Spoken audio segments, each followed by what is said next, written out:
Hey there, I'm Groot. I like games, I like stories, I like history. I want to combine all three of them today in this video. And, I want to talk about one game in particular. And that game is Arknights. Arknights, if you are not aware of it, is a sci fi fantasy tower defense game. It's meant for mobile devices, and it is developed by a company named Hypergriff, which is based in Shanghai. Now, that's all good, well and good, but I'm not here to talk about stories. So let's get a rough idea of what the world's like, right? So in Arknights, the world is divided into these kind of like nations, right? And these nations serve as sort of rough proxies of real world nations. And so, as my example, we're going to talk about the Ursus Empire. The Ursus Empire is this great northern land empire. It's very cold, it's very snowy. The people there are very dour. They really like vodka. They got names like Vladimir Ivanovic. So, it's pretty obviously it's meant to be Russia. Now, if you look a little more closely at the details, it's meant to be Tsarist Russia. They've got an emperor and stuff like that. Pretty simple to put it all together. The other thing that's really important here is Originium, which is a special magic rock that has a lot of properties, but only one's going to be important for the story that I want to talk about today, and that is Oripathy, which is this kind of disease that is born in people's blood when they get little particles of the blood into their bloodstream. It can sort of attach to their cell walls and cause this disease. It's kind of like cancer with magic rocks. There's not really a cure for it, but drugs can suppress it, and the infected or people with oripathy are very heavily discriminated against. Now, the last thing to bring up is Amia and Rhode Island. Amia is sort of the main character of the game. Technically, the character you play as is different from Amia, but Amia is basically your main character. She's the leader of a pharmaceutical company called Rhode Island, and she, along with Rhode Island, is trying to find a cure for oripathy and to end discrimination against the infected. Now, great, fantastic, wonderful. We're not talking about Amia today. She's never coming up again. Because I want to talk about Reed. Because Reed has a very interesting tie back to history. But first, we got to get some background on Reed. Where the hell is she from?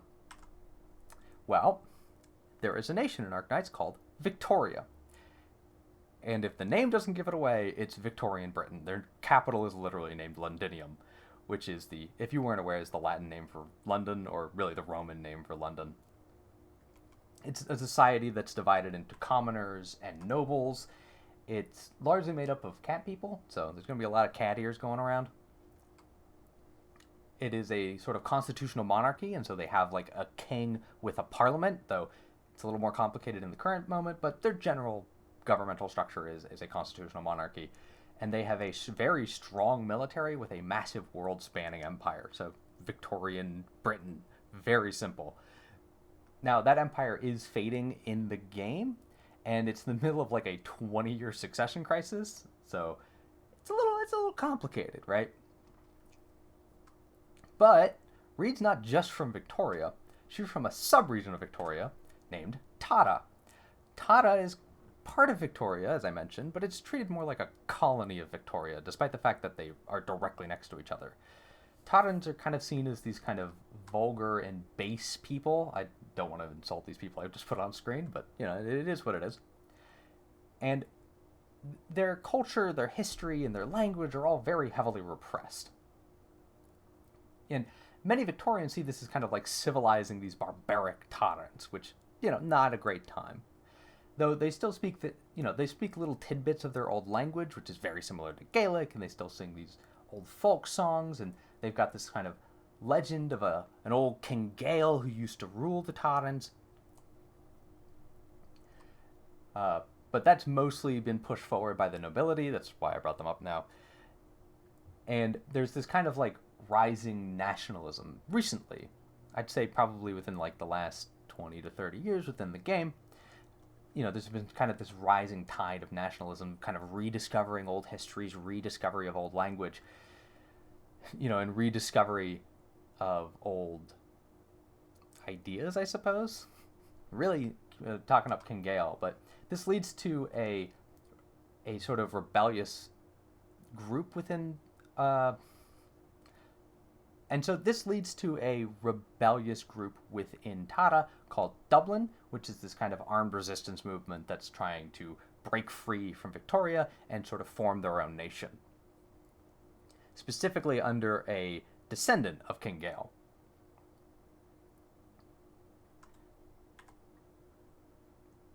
And so there's some history going on here between these two groups. And Victoria's story here is that Victoria and Tara in the far back times, the Victorian king and King Gale came together to fight against an invading foe, and so they joined their monarchies together. And with Tara being sort of the lesser partner, they sort of joined in a lesser role. The real history is not this at all, not even close. The whole region, both Victoria and Tara, used to be these kind of warring Draco tribes. Draco here just means dragon people, as I mentioned. Cat people, they're called felines in game, but that's what's currently the major populace. It seems Dracos used to be much more like of a larger section of the populace, and they're dragon people. And so over time, the Victorian region became a more unified entity, and as it unified and became Victoria, it turned its sights on Tara, kind of conquering the region piecemeal, which hadn't really fully unified, or even really thought of themselves as being Taran. And so, they eventually do unify it, and they leave a King Gale there as a puppet, as a kind of manipulatable tool for Victorian nobles and the Victorian king to keep control over Tara, thereby solidifying it as a region and making it kind of easier to extract from. Over time, there's another group of people called the Aslans. They're basically just lion people. You might imagine, how is this different from cat people? Ask the game that. They're not sure. And so they join Victoria, they start a civil war, they eventually overthrow the old Draco dynasty. It's not that important for this story, but eventually the Aslans come to Tara, which is the kind of last stand of Draco rule. King Gale surrenders because, I'm gonna lose this one. I think that King Gale also gets immediately assassinated, which is real fun. But the Aslans basically just maintain the old system. They leave a King Gale in place. Or they might remove King Gale, but they leave the old dynasty at the very least. And they just take up the whole thing. Now, one thing to bring up about the Dracos, I'll just put an example here in the corner, is they're very rare. They are supernaturally strong and tough. They're very heavily associated with fire. The one I've shown you is a boss and does a lot of fire attacks. But there's a sort of, they say it's a prophecy. I would argue it's more of an adage, but it is the Draco's nature to fight. It seems to be a kind of natural thing for Dracos to fight. Which is going to get very curious, because the next thing we bring up is finally, we're going to talk about Reed. Reed is a Draco. That's the only reason I brought him up so much. And her real name is Lakshane. She has a twin named Ablana, and their surname is Dublin, which, if you've got a keen memory, is going to be important for later. And so, Lakshane is very shy and very timid, whereas Ablana is very bold and very commanding. Ablana is very ambitious, whereas Lakshane is always, she's softer, right? Kind of going against that entire adage, but, we'll see how it goes. And the important thing about both Lakshane and Ablana and their parents is that they're in the line of succession from the original King Gale. They are of the royal lineage and royal bloodline. Either because of this fact or because of some other fact going on, they both have a kind of fire in their chest, both Lakshane and Ablana. And that gives them very powerful magic, but also seems to cause them a shitload of pain. Reed talks a lot about how she has to kind of suppress the fire in her a lot, and suppressing that fire, is extremely painful. And so, Lakshane and Ablana's parents, they didn't want to get involved in any of this shit, so they went off to somewhere real remote in Victoria to make sure that they stayed out of all the political games, stayed out of all the nonsense. But that is not going to get you out of the sight of the Aslan, I suppose, because they sent assassins who were successfully able to kill their parents, though they were not successfully able to kill Reed or Ablana, because Ablana used fire magic. It's pretty simple how things work with Ablana, just lots of fire. As seen here. So, the two sisters are brought in by these Tara nationalists. And they eventually end up under the sort of the purview of the Earl of Warwick, sort of the central nationalist figure in Tara. And he really like hypes up Tara and their past and their history and the fact that they're being really heavily discriminated against, and really makes it a central thing that he's teaching them, while also kind of teaching them to be revolutionaries to kind of support his revolutionary movement. Now, this is before the foundation of Dublin. So, so it's really more just like talking. Lots of talk. Not a lot of, in terms of like action. And over time, Oblana starts to suspect the Earl, and specifically starts to suspect him of being like going to use them. But more importantly than that, we have a quote. He showered us in conspiracy and political trickery, peeled us of our freedom and dignity. That was detestable, yet detest is all that is. Even while he'd mastered his methods, his sights were set too narrow. That's what was truly regrettable. He wanted little more than the control of a brittle fantasy nation, with us serving as the puppets that would crown him. The power I look to have in my hands is far grander than the daydreams of that madman. Oblana sees the desires, the ambitions of the Earl of Warwick and goes, not looking high enough, not looking for the peak. I'm going to do better than him.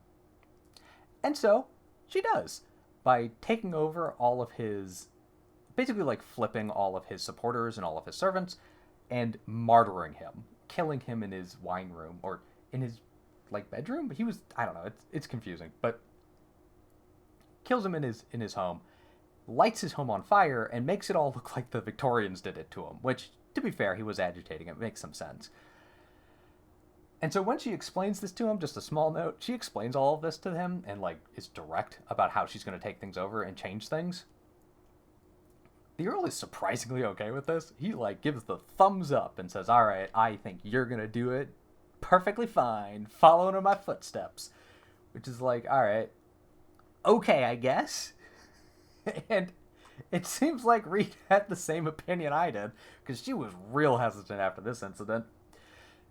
And it's far less okay with this. Far less okay with all the violence and the death and stuff. But she doesn't really know exactly what to do, because she's scared shitless of her sister, who is a ruthless motherfucker. And doesn't really have a better option or better idea of how to do things. And so Oblana sees Lakshane's like really intense hesitation and gives her an option. She says, no matter, my sister. If you don't know where your own desires lie, then first become me. From here on, you and I are both the leader. Because Oblana is going to start a revolutionary organization. She's going to call it Dublin, named after her own surname, but she's going to call herself the leader, as a measure of secrecy, I'm imagining. And takes Reed on, or takes Lakshane on as a kind of, not quite a protege, but more of like, I can see you're not sure what you want to do. And Oblana, like, over time, you start really getting the impression that Oblana's like, I don't care what it exactly you want to do, Reed, or, sorry, what you want to do, Lakshane, but so long as you do something, I just want you to have an ambition. Oblana, overall, genuinely seems like she cares and loves for her sister, and it's interesting. But Lakshane accepts this, right? Of becoming sort of the secondary commander, or kind of like personal agent, or almost like a body double to Oblana. Which is super useful, because Oblana's got a lot of work to do. She needs to build up her revolution, and she needs to do it by forming lots of noble connections, and lots of, getting supplies, getting foreign connections, recruiting people and things like that. And so having Lakshane around to kind of act as her double is super useful. And so that's what Lakshane does. And for years and years, like 5 to 7 years or something, they spend time building this up and building this up and building this up. And eventually, this comes to a head. One of the sort of sub-commanders within the Dublin organization, her name being Mandragora, gets a real funny idea in her head and decides, we're going to start a fight and take over a city. That city is named County Hillock because this game sometimes makes no sense. And she takes along Lochshane kind of as a legitimizing force for her attack.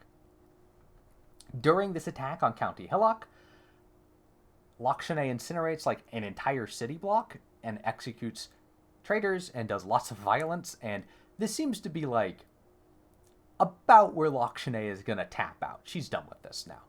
And she wanders off from Dublin. She literally declares, I'm done with this, and leaves. Or I think like she tells her sister, like, I can't do this anymore. I have to do something else. Iblana's like, sure, do whatever you want. And, you know, Lochshane leaves. And she immediately walks into an artillery barrage. And while the game is not explicit about this, it's very, very clear she's doing this on purpose, because while she can't deal with being part of Dublin anymore, she feels great guilt over the deaths she's caused, and also, again, cannot see a better path, and so is like, all right, I can't cut it, right? I can't cut it, and me leaving is kind of a threat to Dublin overall, so I'm going to walk into this artillery barrage, die, and that'll solve my problems. Which, not a good position to be in. But you might imagine, like, alright, Dublin's taken over the city. Why are the Victorians bombing their own city? Usually you just try to take it back. You're not trying to destroy your own infrastructure, right? Well, turns out the command defense for Victoria is done by a man named Commander Hamilton. Hamilton's hyper racist against Taurans, meant to be kind of a representative example of, like, how the Victorians treat Taurans. He thinks Dublin and Taurans are basically the same people, and he's like, nah, screw you. I'm going to bomb them. I'm going to bomb them all to hell. And he uses dirty bombs in this, which is bombs laced with originium, which is basically guaranteed to get anyone vaguely in the vicinity infected. Because if you have any kind of open wound, these bombs blow up, and then that originium immediately gets into your bloodstream, and you're fucked. And overall, this is considered like a war crime. Commander Hamilton's the worst. He's terrible in this story. And he also dies in this story, so good on you for dying, Hamilton. Anyways, so Lochshane gets bombed, and dirty bombed, so now she's infected and really heavily injured, but she doesn't die. If you remember, Dracos are supernaturally tough. Jesus Christ, this woman takes a lot of damage. But she is very heavily injured and pretty close to being dead, which is why things get very lucky for her. She is found by a couple of other people. First is a woman named Jane Willow, here in the middle. She is a Victorian soldier, and it would be accurate to call her the softest bean. Unlike a lot of other Victorian soldiers, she's not particularly racist, and probably more importantly, she just is a very kind soul. I don't know if she has the heart in it to her. I don't think she has the heart to kill a single person. I don't know she can do it. She's a soldier, and I don't know why. Anyways, that's Jane. Or as I will be calling her, Janie. The other person here is Operator Outcast. She is a member of Rhode Island. Rhode Island actually, as a major pharmaceutical company, owns a lot of clinics in a lot of different places, and they have lots of different not old, but they have lots of originium-like supplements and suppressants and drugs that you can use to help suppress, that infection, right? And generally they're there to kind of help out infected communities. It's a nice thing they do. Outcast is sort of a combat operator. She's working as kind of protection detail for this area. And she is a very old veteran. She's done a lot of special operations, like the sort of your wise old veteran archetype. So Outcast and Janie realize that Lochshane is part of Dublin. They pretty quickly piece it together in their heads. And they very quickly piece it together that Dublin is probably going to go looking for her to either make sure she's dead or to bring her back into Dublin. And so Outcast kind of gets to Lochshane and gets her out of danger, patches her up, and eventually passes her off to another Victorian soldier named Fiona Young. Her codename is Bagpipe. I will call her Bagpipe. She will be important later. But Bagpipe gets Lochshane to Janie, And tragically, Outcast dies, but she goes out in a blaze of glory, which is great. Maybe not great, but, you know, at the very least, the old veteran got to have, like, a big bang. Narratively nice. Eventually, Janie gets Lakshmi to the Rhode Island headquarters. And at the headquarters, you know, when she arrives and eventually is good enough to talk to people, they ask her, like, hey, you, we don't have a name for you. What do you want us to call you? And to quote her, she says, just Reed is fine. Like the reeds by a pond, a nondescript existence. And so Reed is very ready to put her old life away. She doesn't want to be part of Dublin anymore. She was trying to die and failed at it. And now she's been rescued and brought in by this organization, and she's just like, I guess this is my chance to start a new life. Dublin's probably not going to chase me to a pharmaceutical company on the other side of the planet. I think I'm safe here. And so over time, Lakshmi starts to recover. I don't know why I called her Lakshmi again. I should be calling her Reed. Over time, Reed starts to recover. She recovers both physically and mentally. She starts to build herself back up again, both in a physical and a mental sense. And she's really taken by the kind of cause of Rhode Island. She's infected now, so she's paying attention to it, and she can see how the infected are treated in many other ways and in many other cases, and she really comes to sympathize with that cause. You know, Reed being Reed, she's much softer, much more empathetic, and much more caring than her sister. She really takes up to it, and she believes in it, eventually joining them as an operator. In addition to that, she kind of learns to use her abilities in new ways. Now, up until this point, her only real use of her magic, of her fire magic, is to incinerate things. But she learns that she can utilize it in other ways, specifically to heal people, to cure them of wounds. Well, I wouldn't say cure them of infections, mostly cure them of wounds.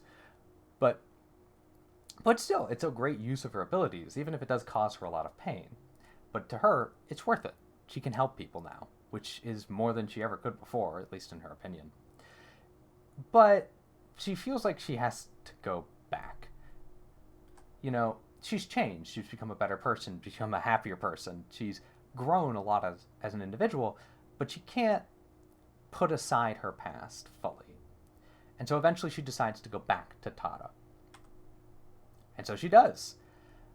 And that's where the story What the Firelight Cast starts on.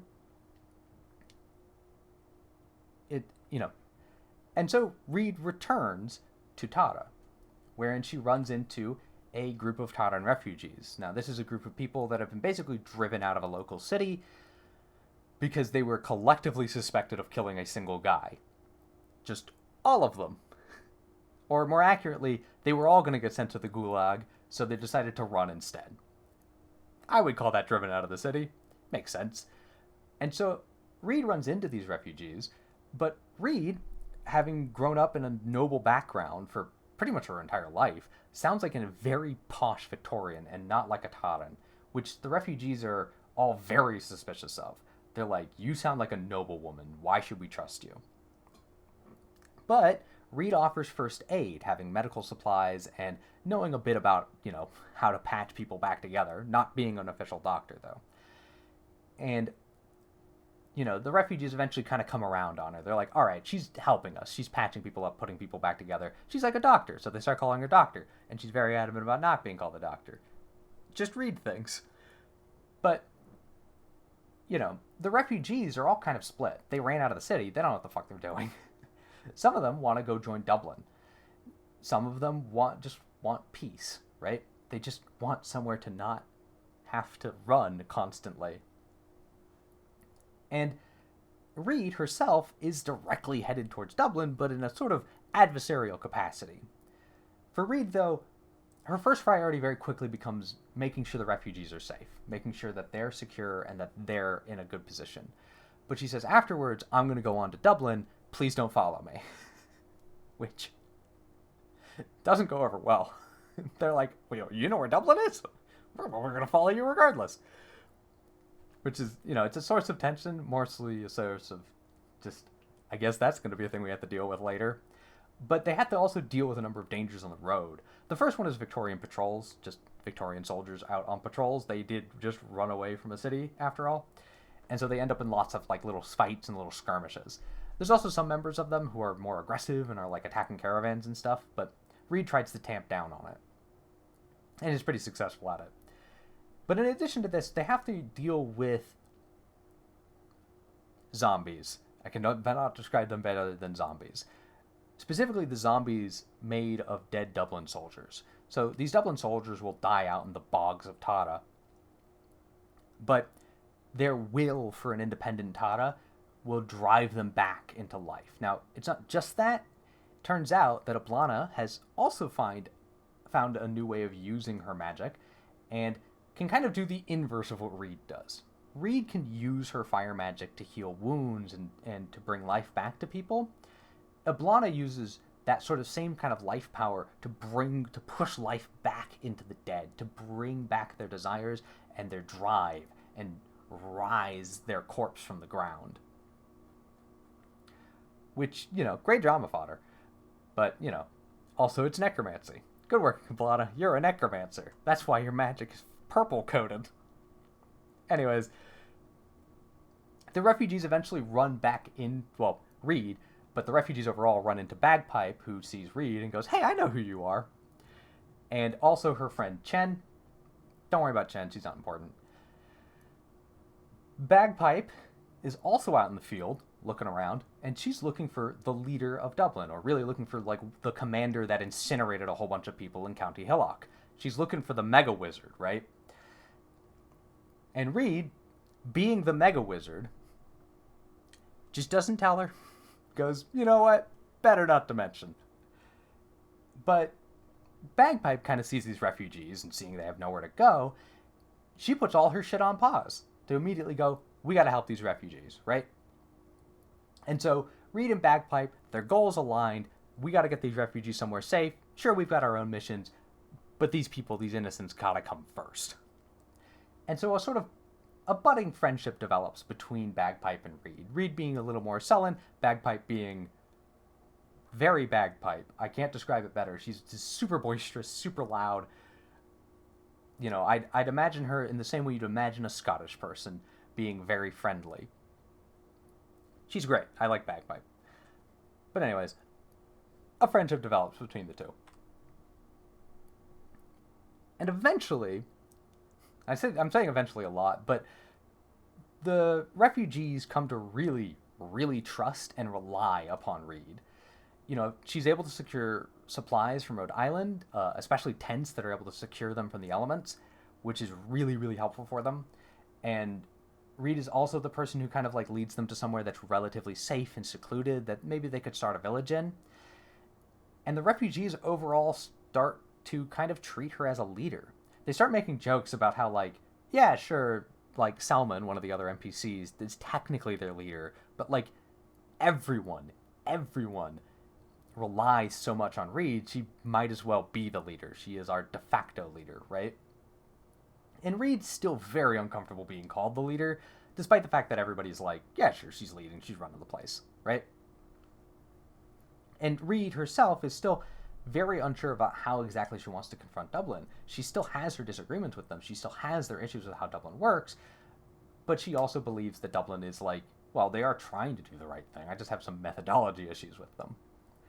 But before they can really settle in and piece this together, we have conflict. In what I would like to call the clusterfuck.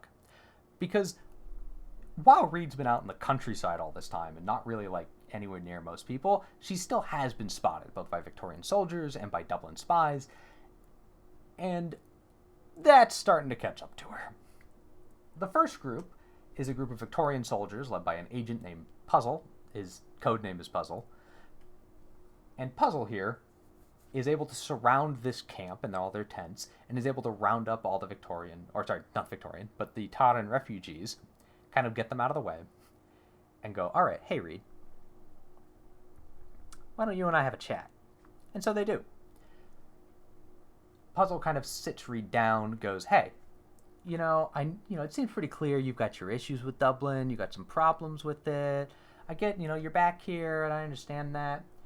How about you tell us everything you know about Dublin, so we can shut it down. And if you do that, I'd be more than happy to give you anything you wanted, right? You want money? I'll give you money. You want a safe harbor? I'll give you safe harbor. You want anything? You ask. I'll give it to you. Just so long as you give me intel on Dublin. Now, Reed does not take kindly to this. In fact, very rapidly lights the tent they're on fire. So Puzzle goes, all right, yeah, you know what? Fair. That's fair. That's fair. That's fair. But unfortunately, now we gotta kill you. So, a fight starts. A battle begins. But, just as the fighting starts, Dublin shows up. They've been paying attention to the Reed's whereabouts as well. And their commander, the Brigadier here in the very bottom left, is like, alright, this woman's a fucking problem. We let her run around, she's gonna get us fucking killed because she's gonna give her information to Victorians, whether or not she wants to. Like, she might just flip, or they might just torture her until she tells us everything. Tells them everything. So we're here to fucking kill her, to shut this loose end, to clamp it down. And that's what the Brigadier's off to do. Which, I don't think Ablada would approve of that, but we'll get to that. She doesn't seem to be fully in control of her own movement sometimes. But anyways, a three-way fight ensues. Reed, during this fight, gets very heavily injured and is forced to use her fire magic to kind of protect herself, or more accurately, like, get people away from her. And this goes noticed by Bagpipe, but Chen, being nearby, is able to kind of pull her aside and go, like, hey, shh, not now, we're fighting. Bad time. And the fighting continues, right? But, like, the refugees were taken in. What happened to them? It's like, they were taken in bondage, but they were able to kind of break free of that bondage. They were able to kind of, like, sneak out of their grips while the Victorian soldiers were busy fighting Dublin, and they're able to kind of, like, conk out some Victorian soldiers, and they're like, all right, let's get out of here. And then they're like, wait, where's Reed? And so they're like, fuck, all right. And so they rush back in to go save Reed, right? Reed to them is now their cherished friend and sort of de facto leader. We gotta save Reed, right? And they are successful at this. They are successfully able to create enough of a distraction to kind of pull enough attention away and to provide an option and an out for Reed, Bagpipe, and Chen to escape. Unfortunately, though, in the process of doing this, not all of them survive. A good number of them perish during this fight, but the survivors are able to make it to safety. And once in safety, Bagpipe confronts Reed pretty much immediately. I think it's literally the moment she sees her in a safe position. And she goes, who are you? Did you fucking do this? Just yelling at her like, did you kill all those people in County Hillock? Like yelling at her directly. And Reed just completely owns up. Yes, I am the leader of Dublin, technically. Though she has her regrets and wishes she didn't have to use these methods, she still believes that Tata should be free. And, I think she even mentions that she's going off to confront her sister, or really to confront Dublin for their methodology, essentially. And Bagpipe, she got her answer. Here's the person, here's why they did it. But by this point, Bagpipe is friends with Reed, and she doesn't really have a good answer. And so she goes, fine, my mission is accomplished. And she just leaves, bringing Chen with her. Goodbye, Chen. And so, most of the refugees also leave alongside, not with Bagpipe, but there's a village nearby, and it's kind of like safe harbor. It's in a much safer place for them to be. And so Reed goes, hey, you can just be there if you want to be safe, right? And so most of them leave. But a lot of the refugees, or like a good number of them, stick around with Reed. And they're like, you're off to confront Dublin? I have met you, I know you. A, you're probably going to need help with this. But B, I want to help, and I believe your vision of Dublin, whatever it is, seems to be a good one. And so they go with her. But, like, where the fuck has Ablana been in all this? And it turns out Ablana has been doing her usual thing of gathering forces and putting things together. And by this point, she has gathered an army. And she decides to make a big old speech because she's about to go march on Londinium. Remember that capital of Victoria? Yep, it's the Roman name of London. Sometimes this game is very obvious. But she does this near the castle, the ruined castle of the old King Gale. It was destroyed in a catastrophe like centuries ago and never rebuilt. But Ablana decides this is a very good symbolic location, right? And so she makes this big speech here, and she marches off to Londinium. And she specifically is marching to free Tata. She makes it very clear in her speech, she's not there to take the crown of Victoria. She's there to free Tata. And so they march off. And well, wouldn't you know it, Reed's on the heels of her sister, not her brother. She arrives at the old castle of King Gale. And as she gets there, she knows it's been taken by a catastrophe. There might be Originium around. She's like, all right, we got to check this out. But they find out it's safe just as they learn that there's more zombies here. But these aren't zombies of Dublin soldiers, right? These are just regular people who died in these ruins. Unfortunate travelers and unfortunate people without a home who took shelter here and died. Why are they being raised? Well, Reed kind of pieces it together. Oh, my sister's doing this. She's been here recently. Her magic is strong enough here that it's risen even corpses that didn't have that strong of a desire. No more than just wanting a nice roof over their heads to rise up again. And so Reed is like, all right, I'm going to go to the center of this. My sister's been here, and she's left her mark of magic here. And so she tells everybody to stay back as she goes in and starts clearing out these zombies. Eventually, running into sort of an apparition of her sister, which transforms into an apparition of herself, and transforms into an apparition of herself as well. It's an apparition, it does things. But this ghost, or this shadow of Ablana, this shadow of Reed, starts to confront her, starts to directly say, like, why are you here? You're not good enough, this and this and this and that. And Reed has to directly confront this. And in doing so, like, asserts herself and airs her disagreements and says, you're not doing things right. What happens to all these people? Like, I just had to go carry around, I just had to go help a bunch of refugees. They're getting fucked. How are you going to help them, right? Like, sure, we're doing these attacks and doing these things, but it's not making anybody's life any better. Hell, it might be making their lives worse, technically. And in doing so, is able to, like, fully assert herself against her sister, which she's kind of terrified of, and is able to, like, solidify herself as a person. After this, she sort of returns back to her group, and the group's like, all right, we know where we're going, but, like, what exactly are we doing? And Reed tells them, well, I value life, and I think life is sacred. Now, we're still Dublin, because the lives of the Tauntauns will never be secure, will never be safe, will never be free, unless we are outside of the yoke of Victorian rule. And so, I fully agree with the cause of Dublin. We are still Dublin. But I want to ensure people have good lives, and I'm going to put that first in terms of freeing people and bringing them this stuff, right? And in doing so, she, in talking to everybody there, she's asserted herself, and now she fully has kind of accepted her role as leader. They've asked her, well, how do you want to lead? What do you want to do? And she's told them. And that is where the story of Reed is currently stopped at. And I think it's a pretty compelling story. Reed as a character is very, very compelling. She's also very cute. It's a very cute anime girl. But I have some issues with this. And I have some issues because this story very heavily references from history, but it does so in a way that I almost feel undermines a historical narrative. And I want to get into that.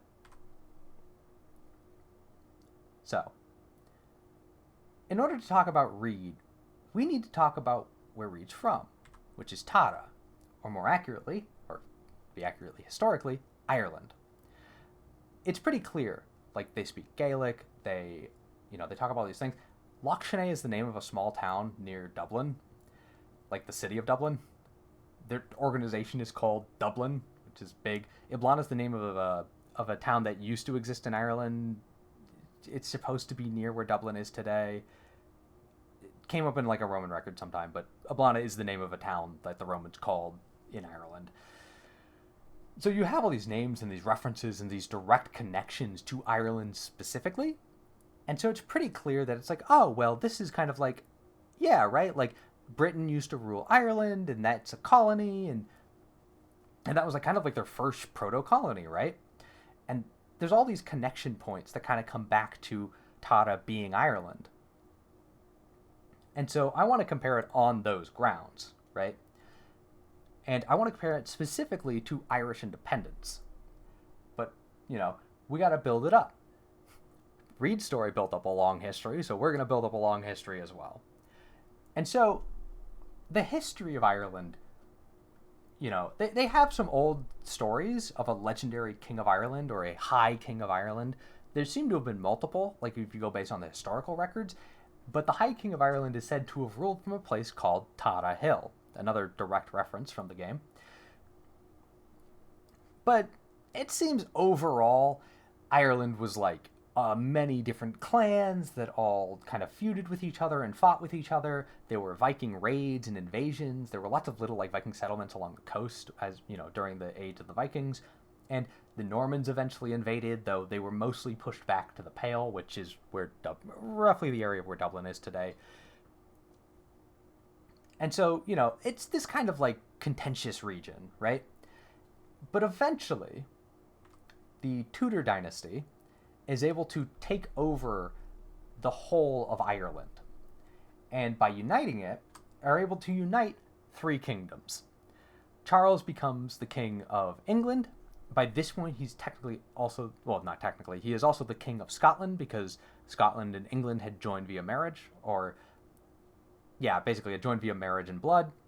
And so there were two kingdoms that were together. They take over Ireland. They turned that into the Kingdom of Ireland, the first time Ireland was ever really truly united, thereby making Charles I a triple king, sort of a triple threat.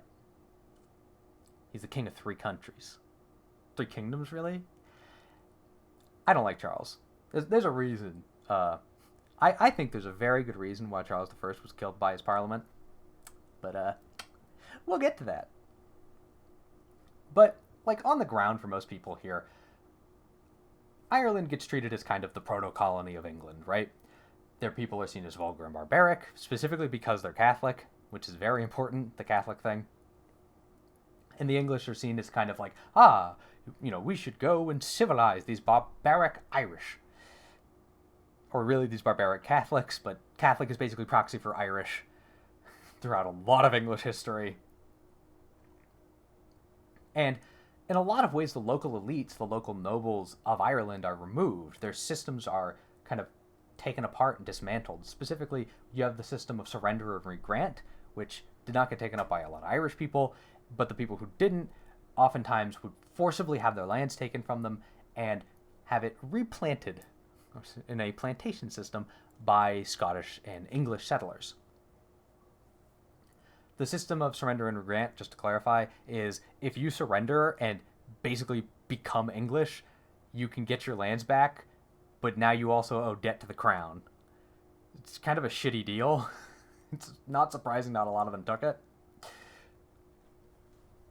And during all of this, Celtic traditions and Catholicism specifically were very heavily repressed within Ireland. And this kind of led to the Protestant ascendancy. So those who were Protestant within the nation and the nobles that England sent over to control Ireland, another connection back to Arknights, sort of become the Protestant ascendancy. Now, all of this actually tracks fairly well to how Arknights depicts it. This old history, this long history, relatively close. But we have another piece of the puzzle, because first we got to start talking about the War of the Three Kingdoms. So now we're going to get into the complicated part of Irish history. It's going to get very clusterfucky very quickly, but I'm going to try and summarize this as best I can, but good luck to me. Charles I starts basically with Charles I. Parliament hates the man, eventually starting multiple wars with him and killing him. This leads to a massive clusterfuck of wars within England, Scotland, and Ireland. It's called the War of the Three Kingdoms because those are the three kingdoms involved: England, Scotland, and Ireland. Cromwell, who takes over for part of this period and is kind of the leader of England during their parliamentary period, really fucks up Ireland, because Ireland at this point is an open rebellion in support of Charles, who I don't think he was, or this is after he had died, but like his son. Dynastic politics, right? Cromwell goes to Ireland, reconquers Ireland essentially, and fucks it up real good. Half of Ireland either end up dead or exiled or put into slavery. And all of these extra Catholic lands, with all these Irish people gone, were given directly to British settlers, sort of continuing this colonial narrative. And there were a lot of penal laws specifically against the Catholics and specifically against Irish people that really heavily secured that Protestant ascendancy. This sort of like, this upper class of Ireland, of Protestant people. And I think after or during the War of the Three Kingdoms, there were the Jacobites, but please, Lord, save me from the madness that is the Jacobites. Some people in the Arknights community will compare the Jacobites specifically to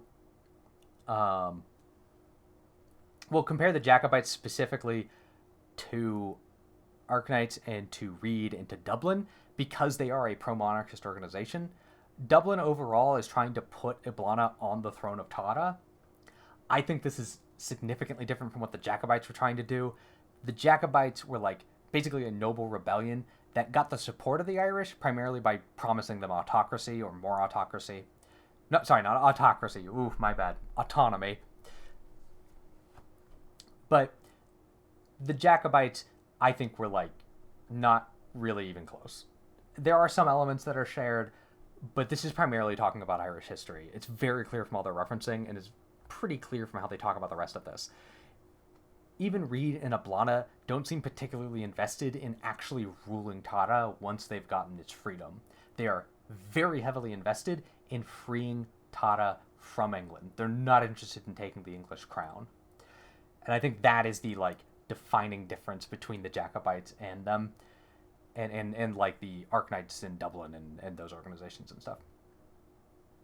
So that's my opinion on the Jacobites. Also, here, have a fun little image of how the Union Jack was made. It was made by the Union of the Three Kingdoms. Just a fun little fact. And so, after the Jacobites, you have the Rebellion of 1798, which is inspired by the French Revolution, like very heavily inspired by the French Revolution. This rebellion is very different from the Jacobites. It's just, and it's done explicitly to secure an equal representation of all the people. They want to separate from England, or I don't even know if they're necessarily separatist, but they want their own system, their own parliament, or they want their own system, they want to rule themselves, and they want this equal representation. They like this whole democracy thing that's been floating around. By this point, the United States has been formed, the French Revolution has happened, and that really heavily inspires lots of groups across history to make basically republican revolutions. And because of this,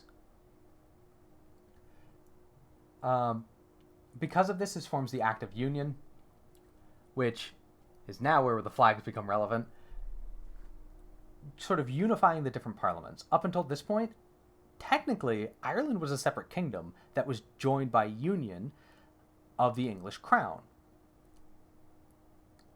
But Ireland, it's done a lot of rebellions, and so they kind of folded all of the separate parliaments. They at least folded the Irish Parliament into the United Kingdom's Parliament, formally bringing them together in the Acts of Union of I think it was 1801 or 1800.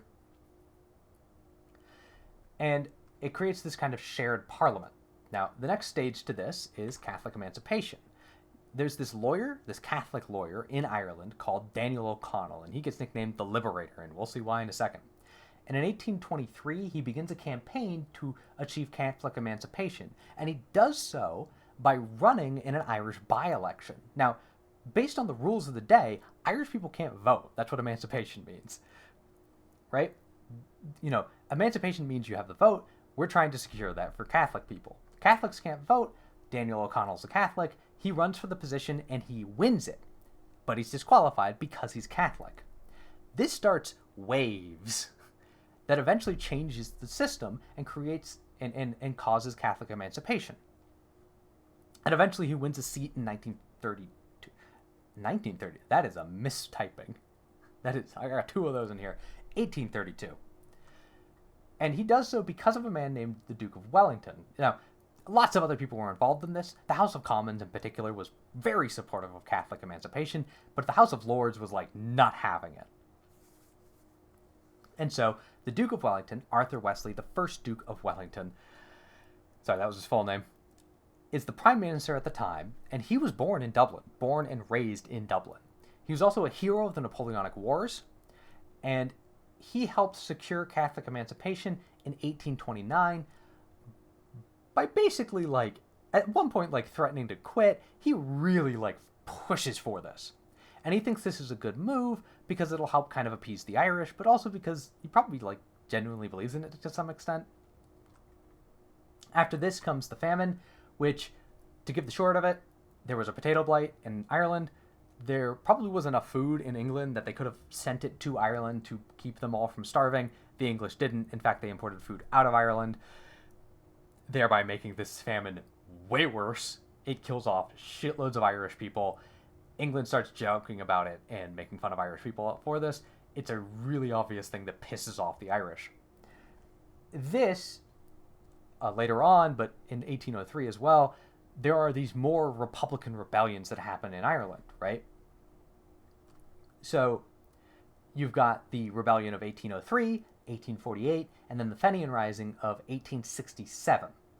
And there's a particularly good quote to show you kind of what these Republican rebellions were all about. I mentioned that they were inspired by the French Revolution, but the Proclamation of Independence from the Fenian Rising says this: "We therefore declare that, unable to long endure the curse of..." Sorry, let me repeat this.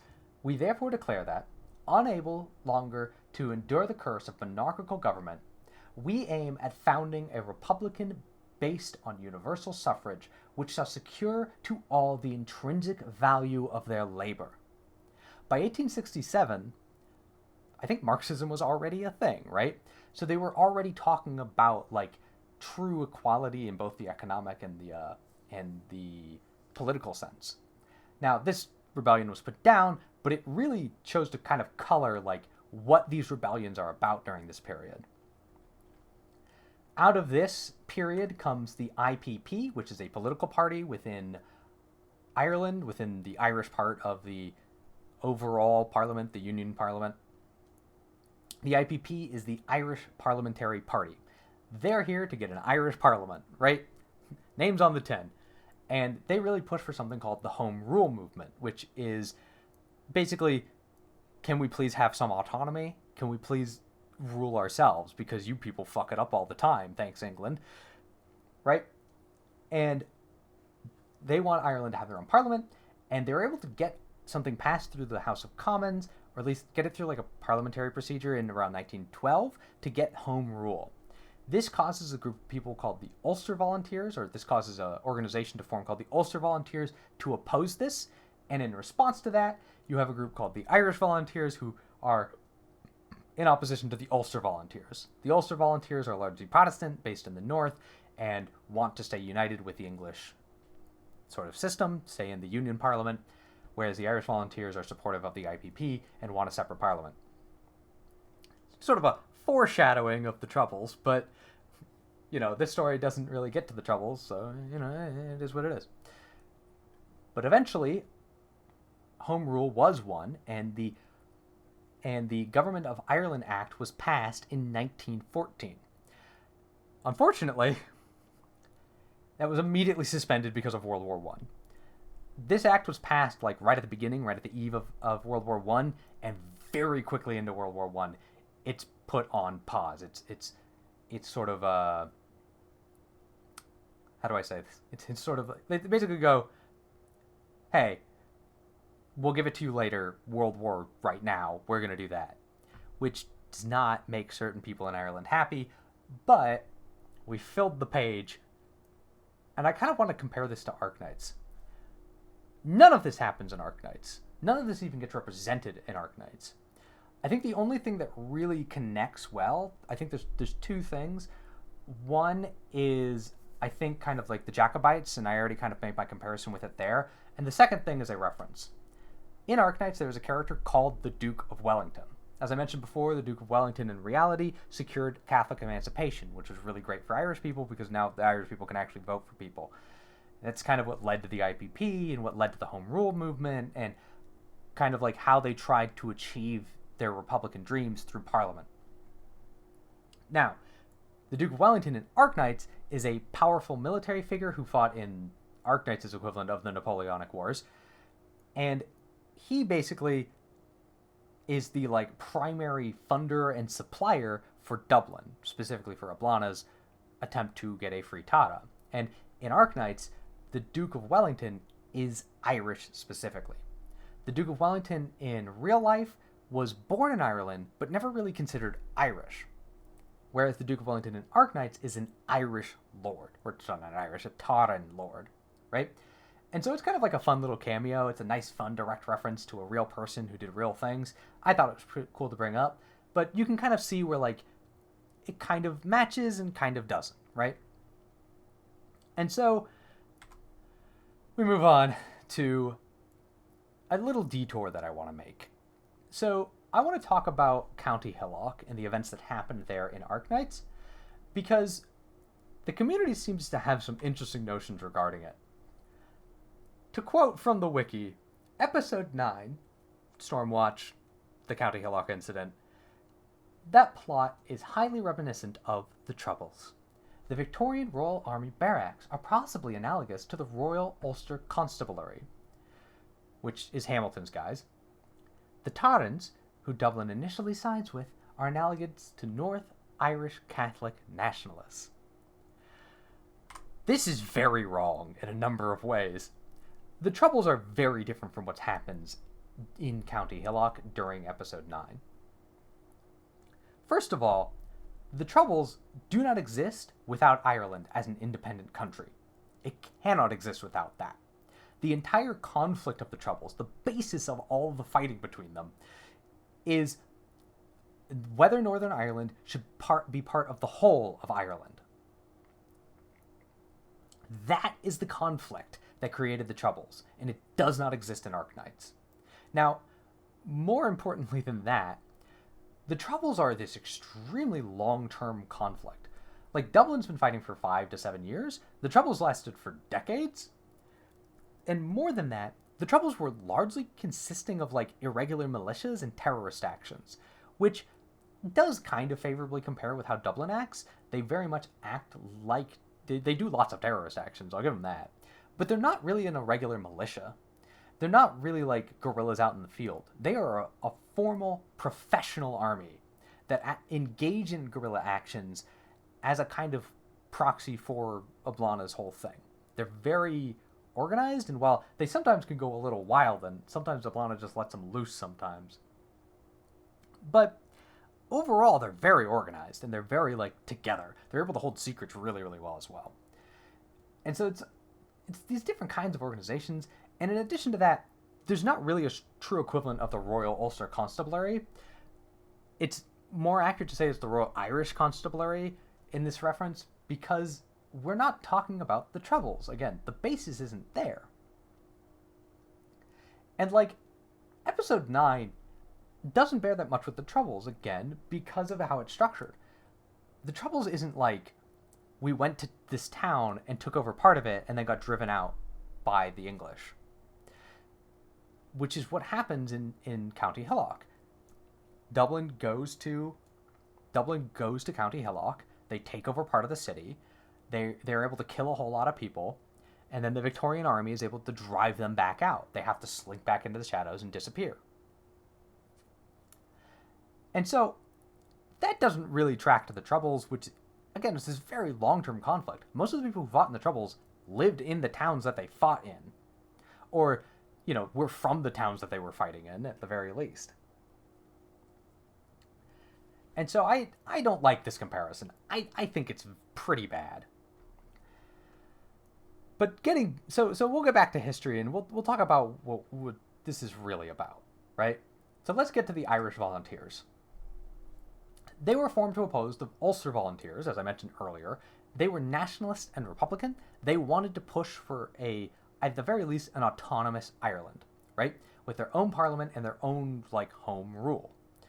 And to quote from their own, manifesto here, they wanted to secure and maintain the rights and liberties of common to the whole people of Ireland. That's their dag. That's their bag. That's what they wanted. And so, in response to the suspension of the Home Rule Act,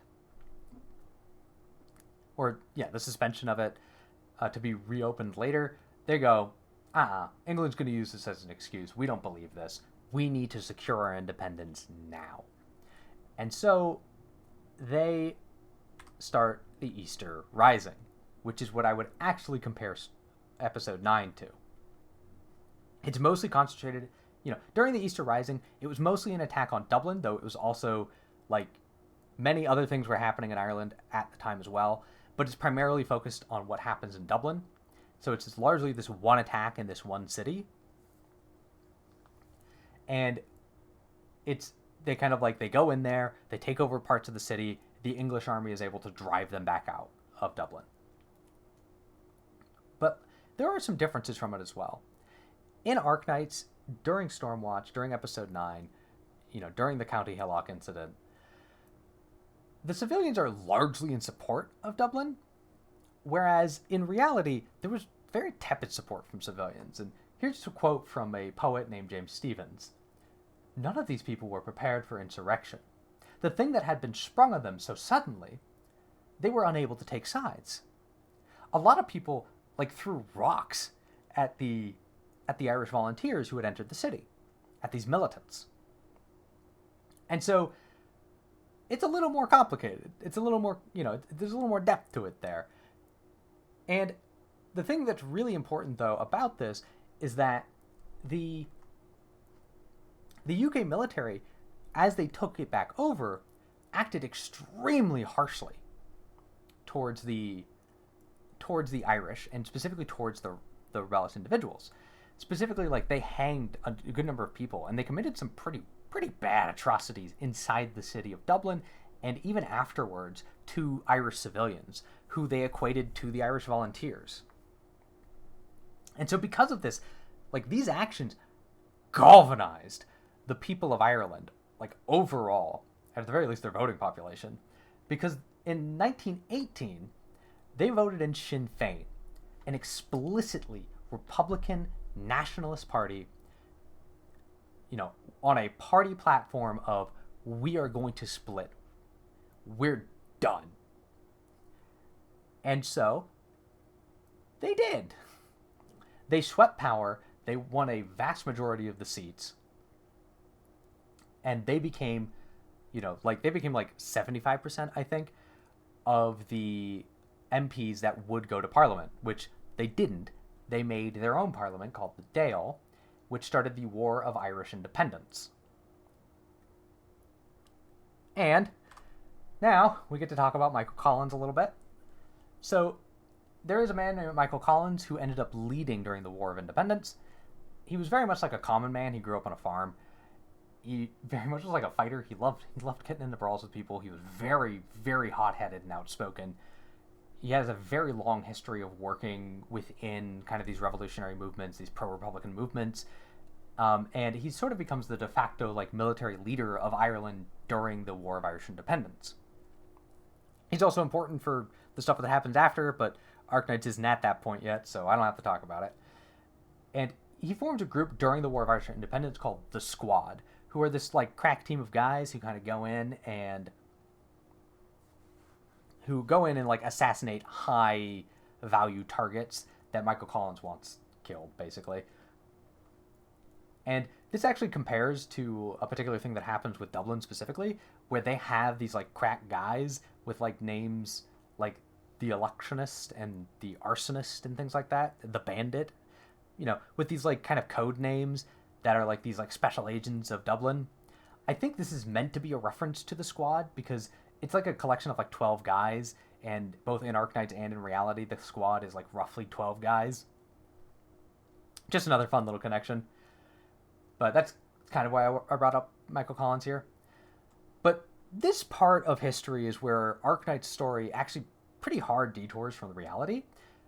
In Arknights, Dublin is a monarchist organization, whereas I mentioned before, these kind of revolutionary organizations are very explicitly Republican. The Irish Volunteers are explicitly Republican. The Fenian Rising was explicitly Republican. These previous ones, all inspired by the French Revolution, were all Republican revolutions. They weren't trying to put a new king of Ireland. They just wanted to have an independent country with their own legislature. And they took very heavy inspiration from the United States, where a lot of Irish people moved to, from the famine and the killings and lots of the horrible things that happened to them. And also from the French Revolution, which they saw as kind of like, yeah, great, the common people rise up and, they get to rule themselves. It's a great idea, and they're all the way here for it. Whereas in Arknights, it seems like, yeah, we want our independence seems to be a very common sentiment amongst Tairens, but they don't seem to have much concept or even a desire for Republican rule. In fact, they barely even talk about it.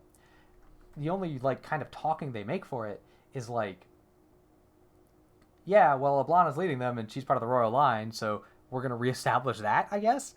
That seems to be the only direction they have about how they want to rule. And then in Stormwatch, or during the County Hillock incident versus the Easter Rising, I think they're meant to be like representative of each other, right?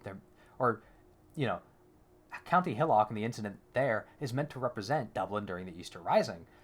But it seems pretty clear that like Dublin is significantly harsher. Like Dublin actively went to County Hillock to bait the Victorians into bombing the shit out of the city, specifically to galvanize the people to oppose Victorian rule. That's not what the volunteers were there to do. The Irish Volunteers went to Dublin to to win the country. And the harshness that came from England was unprompted. Well, prompted insofar as like the people there, we have to put down a rebellion, so we need to take these really harsh measures, right? And so, the last thing, one of the other things I want to compare it to is Collins versus Ablana. They're kind of rough approximates. There are some pretty significant differences, though. Collins was a staunch Republican, whereas Ablana's defaulting her way into monarchy. Collins is this kind of brash, hot-headed guy, whereas Ablana doesn't compare as well to it. But they kind of form this kind of rough comparison point. It's interesting to compare and contrast them. And the other thing is, in Tara, it seems like there's this long history of like we're put down by the Victorians, and then they just suffer through it, and they suffer through it, and they suffer through it, and they suffer through it. There's not a lot of mention of Tairens actively and aggressively rebelling for their independence from England, which is not true for real-world history. Throughout the whole of Ireland's occupation by the English, they are constantly agitating and trying to win back their independence. Ireland was always fighting to be separate from England, and that is true throughout the whole of their history. And that's missing from Tara, which I think is frankly a shame. So, Reed. I like Reed, but she's evil. No, not really. She's more just a product of the system they decided to write. I still like Reed. She's still nice. And so I think Arknights, in a lot of ways, they kind of wanted to make like a darker Irish history, a sort of darker Irish sort of rising, or at least a simpler one.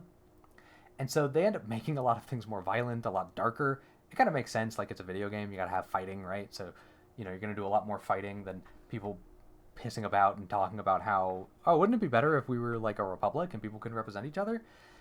and you can see this in how Dublin acts in a lot of ways. How Dublin's this kind of like sort of pseudo evil organization, you know, and County Hillock is like a pretty rough spot. Real bad things happened there. Like something I didn't even mention before now is Dublin is like highly discriminatory towards the infected. Like I mentioned before that the infected are really heavily discriminated against. They are the true victims of like the entire the entire game. And Dublin is also very like bigoted against them. And in a lot of ways it feels like they kind of like evened out the scales between it. And so like they needed to make Dublin the organization and Iblana the character these kind of like credible villains. But I think in reality, like it ends up, I don't know, it almost like whitewashes like Ireland's actual struggle, because in a lot of ways Ireland kind of continues, primarily when it comes to like Ireland versus England, Ireland constantly holds the moral high ground, whereas these stories kind of want to make it into this almost like 50-50 struggle. It makes me a little uncomfortable. The other thing that I think this does, in a lot of ways, Arknights' story just removes agency from Tauren's. Tauren commoners, Tauren nobles even, to focus the story to be about Reed and to be about Iblana. It's something that I don't like as much. One thing that's really important is Parliament. Parliament is basically irrelevant in Arknights. This is pretty much the only direct reference to Parliament in the whole of any Tauren person in any of the stories. They get brought up in other stories about Victoria, but this is the only one relevant to Tara. And it is a pretentious noblewoman saying, "If only things could be so wonderful. If more and more international figures come to support us, our voices will be so much more easily heard by the dukedom and Parliament." They're basically making fun of her in this, and saying like, "Oh well, Parliament's not going to get what you want," and and it's she's shown to, even like when she's saying this, to be duplicitous about it. Immediately after her is a merchant like directly bitching about taxes rather than talking about what's happening to common Tauren people, which is actually a thing. These Republican revolutions are very explicit about how everyone should be treated equally and fairly and well, right? This sentiment is extremely prevalent during actual Ireland's history and doesn't really show up in Arknights until Reed talks about it. And even Reed doesn't really talk about the Tara she imagines to exist. She is in more of a mindset of, well, let's free it first and then we'll talk about it. And then we'll figure out what we want to do with a free Tara. But like, Reed, baby girl, please, you need a plan. You need something to like take the place of what you had before. You need a government that's going to rule. And right now, there's still nobles with significant power within Tara, and you're still like a fucking princess, and your sister's still a princess. Like, if you don't have a plan for switching your government, it's just going to be a monarchy. And like, why the fuck would Tauren support another monarchy? Feels like that's the root cause of all these problems. And so, in a lot of ways, I feel like they try to set up Reed and Iblana as these like savior figures to kind of save these tragic Taurens who couldn't do anything on their own, basically. And in a way, treats the Taurens like the Victorians do. Which honestly is just kind of disappointing. And so, let's get to some conclusions, right? I think Reed's story is really good for the personal drama it contains. I really, really enjoy the story of Reed kind of coming into her own and gaining her own confidence and building herself up. I can relate to that story quite a lot, so it's pretty cool for me. And I think it's really good. But, we'll put Reed aside. I think the second thing to note here is that Ireland is kind of like, Tara is like one step away from being an actual allegory of Ireland. I think there's like enough there that you can make all of these connections, and that it can't be anything else. It has to, it's directly connecting to Ireland in so many ways. It has to be Ireland, right? But I just can't call it an allegory. It's missing the Republican element, and it's missing some of these like essential elements of Irish sort of like independence and Irish republicanism and Ireland versus England. Like, it's there, but it's like, it's off, right? It just feels off kilter in a lot of ways. And this kind of extends to a lot of the other stories in Arknights. A lot of these other countries are meant to be kind of like these like almost murky mirror approximations of them. But, you know, it's interesting. The kind of this kind of like limbo allegory that exists of Tara. But that's cool. And then the last thing I kind of want to bring up is, you know, Arknights kind of push forward this theme that, like, these bad systems and places, like, it's not that the systems are bad, like, people are treated badly because, like, the right people aren't in charge. You know, if Reed was the king of Victoria, things would be better, wouldn't they? And, like, even the story itself kind of cuts back on that message in a number of ways. Reed and Ablana aren't particularly interested in being rulers. Reed, in particular, doesn't seem to like, you know, they don't seem very interested in ruling. They seem much more focused and interested in trying to help people's lives. But at the end of the day, Reed and Ablana are the savior figures, right? They're the good individuals to save us from a bad system which they will not change. Now, you know, one thing to note about this, you know, I think some people might go, oh, well, you know, Shanghai's in China, it's the Chinese spirit or something. But I want to go against this. This is an insanely common trope. It comes up all the time. Anytime you have, like, a fantasy story about, like, a king of a kingdom and they're bad and they're evil and then the good prince comes in and saves the day. This happens a ton in Western media. It's just, you know, it's not that a good king is going to save you. The system is fucked. You need a better system. And so, while this trope is very common and very popular, I just think it's very wrong. And I think in this instance, like, they took what was a story of a Republican revolution and changed it into a monarchist revolution. And it just leaves a bit of a bad feeling in my mouth. Anyways, that's all I had to say about that. Hope you enjoyed. Hope you found my voice a dulcet tone and all of this to be a very fun experience and hopefully enlightening to you. Anyways, I'm gonna sign out here and hope you have a great day.